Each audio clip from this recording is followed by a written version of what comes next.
young quarterback, and it's really his first road night game. Oh, no question. He's just a competitor. And just watching him throughout the course of the week, I thought, as we finished up the week of practice, man, he was throwing the ball great, throwing and catching. We knew obviously there was going to be some challenges with the wind and the cold, but watching him warm up and just the eye of the tiger he'd had, and watching how everybody had the mentality to come out and play regardless of the conditions. So really, really proud of him. And each week he gets better, and he continues to do a lot of things that the average fan may not recognize. He changed the protection there on the throw to Renfro. He re-slid it to where he thought the pressure was coming from. So each week he just continues to grasp more and more of the plan. He goes out and performs. Coach Scott, another big game for Amari. How good was it to see him finally break one for a touchdown? Yeah, it was great to see. Especially to bounce back, after the tough play earlier on the other punt return. That's something that we talk about all the time. Hey, bad things are going to happen. How are you going to respond? And, great players go back and make up for it, even though I think that's a very difficult situation for him to be in on the one he lost. But he wanted to go back and get one. And he's been working really hard in practice. And it was great. I think it was awesome. The defense was out there getting those blocks. I heard there were some nice blocks. I was watching him the whole time. But I think that's great because we want to be explosive, not just, on offense, but also in our kicking game on special teams. And I don't think that'll be our last. For either of you guys, what did they do to kind of keep you off balance in the red zone? They changed up. Going into it, we had saw some different things. They had an arsenal of things they were going to do. Sometimes they brought zero pressure versus certain personnel groupings. Then they have a particular blitz that they used a lot this night that they didn't do versus 11 personnel, our base set. So it took us a little while, and a couple of times we had a good call. We just didn't execute. So early on, we would like to have gotten touchdowns there, but we were able to come away with points. But the biggest thing is we tried to run the ball a little bit, and then obviously we ran it into some of their pressures where they had us outnumbered. And then when it was throwing situations, obviously they dropped in and had guys in the spots where we were trying to throw the ball. Jackson Carmen came up big when you really needed him when Mitch went out. Yeah, and I think, the way we've been able to play a lot of guys this year, that's another prime example. You're on the road in a big-time game in a great setting, and there wasn't any of us that were worried when he went in because he's played a lot of ball for us already this year, and it was great for him to go in and be able to execute. And then, one thing I'd say on Trevor, some of his best decisions were some of his throwaways because they did disguise some of the coverage and ran some different things maybe than we were expecting, and trying to bait him into throwing some interceptions, but he processed it very well and kept us where we could at least get a field goal and not turn the ball over in a critical situation. You guys started Gage tonight. What was the thought process there for bringing him out again to start? Biggest thing is coach is going to reward those guys off of performance, and he's been playing well, and everything counts in practice. And just when Coach Caldwell made a decision, he said Gage had the better week of practice, and that's why he went with Gage. And it's like that every week, just at every position. You guys mentioned them switching it up. Third down, was that similar to, because they seem to have some success against you guys?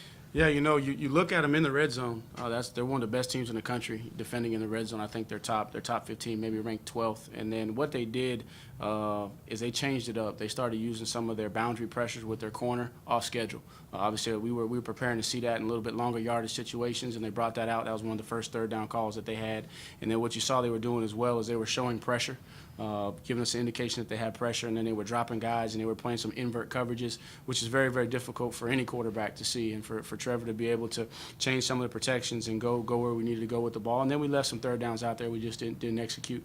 Obviously, we had one on a draw. We had a good call there. We started to slide a little bit early. Obviously, the numbers might have looked a little bit better, but very, very proud of just his composure to stay calm while we figured it out. And so you got to tip your hat to them because they were committed to stopping the run. And then once we had to throw the ball, they were trying to confuse a young quarterback. And they also started bringing some pressures unscheduled on first and second down, so, especially early in the game, which was different than what they showed statistically coming in. Coach Elliott, when the offense isn't clicking on all cylinders, how much of a luxury is it to have that defense? Didn't allow a single point tonight. How much freedom does that give you as a play caller? No question, but I think we came out the gate. I was proud of the way we started. We go right down the field. Obviously, we didn't end with a touchdown, but we went right down the field. We're very explosive, and we had some plays down the field. We make a couple of those plays in the in the first half to end the first half, then obviously we're putting a lot of pressure on them. But when you got a defense like that you know's got your back, that's going to be able to get some stops until you can figure it out. Because we did have to play some cat and mouse early, especially on third down, to try and figure out what he was doing. And then once we got settled in, we came right out the second half and we challenged them in the locker room to come out and go score points. We went right down the field, and then we just kind of got into a lull there and tried to establish the running game. And obviously the numbers, I'm looking down. Travis still averaged 7.1. Doesn't quite feel like it, but again, we were staying on schedule, and then we had a couple negative plays, and we'll go back and look at it, clean it up, and then move forward.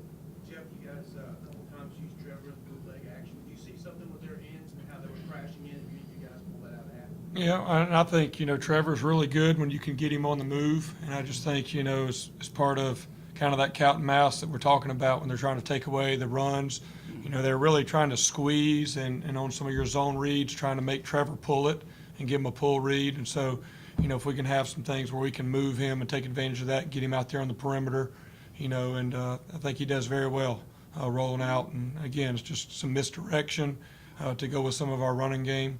And that's how some of these games are. You just got to stay at it. And I tip my hat to their defensive staff. They got good players and a good scheme over there. We knew it was going to be difficult, and wish we could have made just a couple more plays, really put it away earlier than we did. But there's no doubt Trevor's talented outside the pocket as well.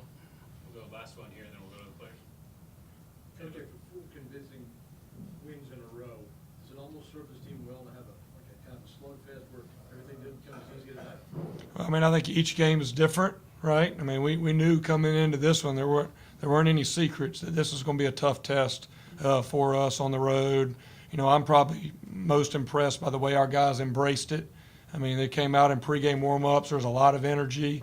I mean, there was that's things you're looking for as a coach, kind of see how your guys responded. And I think the mindset, we talked about having a championship mindset, and our guys did that today. And, each game's different. I think this is a good one for us. Kind of get challenged a little bit. You never know till you get put in that situation. We were in that situation a little bit different versus Syracuse, but Trevor wasn't on the field. So this was his opportunity to be on the field and, be able to be calm under pressure and lead this team and do what we needed to do to get that victory. All right, thank you, gentlemen. Thanks. All right.